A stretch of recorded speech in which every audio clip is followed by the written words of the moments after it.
തീ കത്തുമ്പോൾ ഓടിപ്പോകുന്നവർ. തീ കൊണ്ടുത്തരമരുളുന്ന യഥാർത്ഥ ദൈവമാരെന്ന് കൊട്ടാരത്തിൽ വെളിപ്പെടുത്തേണ്ടതിന് ഏലിയാവ് മുന്നോട്ട് വെച്ച നിർദ്ദേശമാണ് കർമ്മേലിലെ യാഗം. ഏലിയാവിനും ഒരു മാംസകഷ്ണം, ബാലിന്റെ പ്രവാചകന്മാർക്കും ഒരു മാംസകഷ്ണം. യാഗം കഴിക്കാനുള്ള, തീ ഇറക്കിക്കാനുള്ള ആദ്യത്തെ ഊഴം ബാലിന്റെ പ്രവാചകന്മാർക്കാണ്. ബാലേ ഉത്തരമരുളുക, ബാലേ ഉത്തരമരുളുക എന്ന് പലയാവർത്തി കരഞ്ഞു പറഞ്ഞിട്ടും ഒരു ഉത്തരമോ തീ അരുളുകയോ ചെയ്യതില്ല എന്നു മാത്രമല്ല, തങ്ങളുടെ നിലവിളിക്ക് ഒരു അനക്കം പോലും ആ പ്രാർത്ഥനയിൽ ബാലിൽ നിന്നുണ്ടായില്ല. ഉച്ചയാകാറാകുന്നത് വരെ നിലവിളിച്ചിട്ടും ഉത്തരം ലഭിക്കാഞ്ഞിട്ട് ഈ നിലവിളിക്കുന്ന ബാലിന്റെ പ്രവാചകന്മാർ അവരുടെ ശരീരത്തെ മുറിച്ച് രക്തം ഒഴുക്കിച്ചു.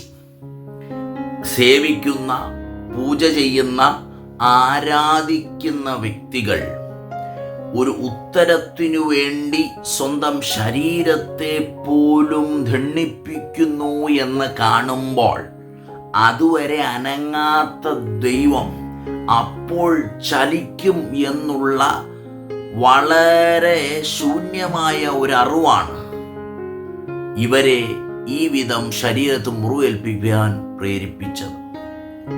ആരാധിക്കുന്ന ജനം, പൂജ ചെയ്യുന്ന ജനത്തിൻ്റെ ശരീരം മുറിച്ച് എന്നെ പ്രസാദിപ്പിക്കാൻ നോക്കുന്നു എന്നത് ബാലിനെ കൊണ്ട് ഉത്തരമരുളിക്കും എന്ന് ചിന്തിച്ച അവർക്ക് തെറ്റിപ്പോയി. എന്നിട്ടും ബാല് ഉത്തരം അരുളിയില്ല. ബാല് ഉത്തരമരുളിയില്ലെന്ന് മാത്രമല്ല, തീ കൊണ്ട് ഉത്തരമരുളാൻ മാത്രമല്ല, ശരീരത്തുണ്ടായ മുറിവിനെ പൊറുപ്പിക്കാൻ പോലുമുള്ള ത്രാണിയില്ലാത്ത ഒരാളെയാണ് ഞങ്ങൾ സേവിക്കുന്നതെന്ന് അവരായിട്ട് തന്നെ തെളിയിക്കുകയാണ്.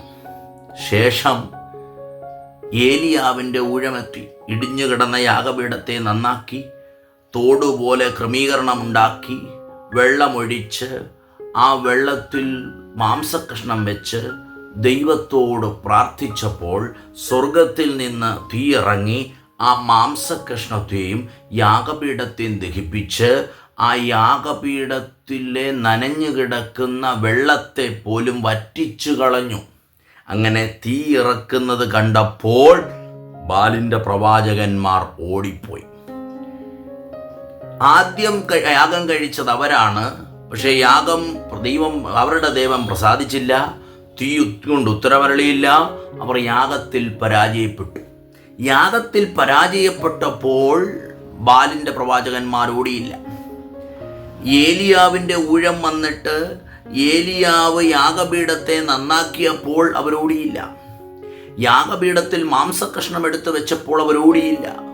യാഗപീഠത്തിൽ വെള്ളമൊഴിച്ച് ദൈവത്തോട് ശക്തമായൊരു പ്രാർത്ഥന ഏലിയാവ് പ്രാർത്ഥിച്ചപ്പോൾ അവർ ഓടിയില്ല.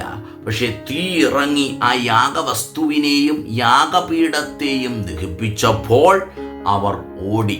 അർത്ഥം ഇതേ ഉള്ളൂ, പൈശാചിക ശക്തി നമ്മോട് പോരാടുന്നത് നാം ഒരു ആരാധനയുടെ ക്രമീകരണം ചെയ്യുമ്പോൾ ഒരു പക്ഷേ പിശാചി നമ്മുടെ കൂടെ പോരാടിക്കൊണ്ടിരിക്കും.